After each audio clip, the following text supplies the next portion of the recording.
Parliament is still in session, and we just want to see how now the leadership or the push and pull within ODM party may affect the legislative agenda or the conduct of members of parliament, individual members of National Assembly and the Senate.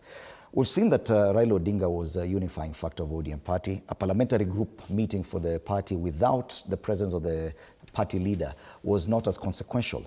And it was easy to marshal legislators from that party to one direction, and that was basically in the past few months in support of all government policy. Do we expect that to change in the coming days? At least ODM may stay.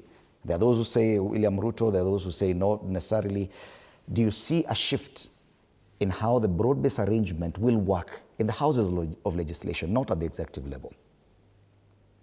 Okay. The shift in my view is in theory, just theoretical. Why? Because behind the legislative agenda, there is one powerful force in the executive. And this is one person who has his bills, and you saw eight bills actually that he signed into law. Before anybody can pinpoint a finger at him and say that, oh, you signed these at a time when the nation was mourning. But wait a minute. Who passed the laws?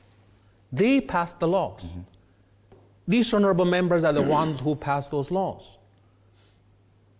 The president cannot sit and debate those laws. The president cannot go for the first reading, the second reading, and then have the bill signed into law anyhow. It is the members of the National Assembly that have let down Kenyans. They are passing these laws every single day by default or by design. They fail to attend during those sessions when Kenyans expect them, and that's a primary duty of a National Assembly member, a member of the National Assembly, member of the Senate. And what do? In absenting themselves, either consciously or unconsciously? They are shortchanging the Kenyan people. The representation of the Kenyan people at both houses of Parliament is in furtherance of Article 1(1) of the Constitution, that power, the mandate of the people, the will of the people can be exercised through their representatives.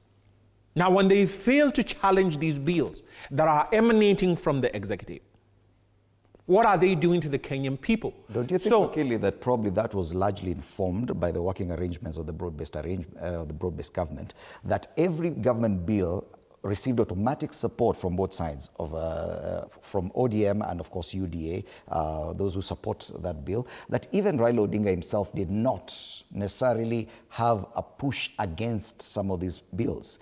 And probably many people are just insisting here that he stood for something different.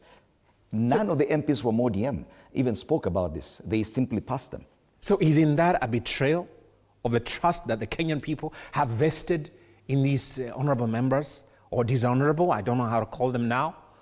Because if you're like a blind, with tremendous respect, blind robot, you're automated, you will just pass the bill. No scrutiny, no examination of what the impact of that bill will be on the Kenyan people, or even at their own personal level, because you get amazed. Look at the cybercrime, the computer misuse and cybercrime amendment law, which they have passed, vesting such draconian powers in a committee. We're going back to the Stalin period, where even, being suspected of being anti-government. This is now morphing into some communist state.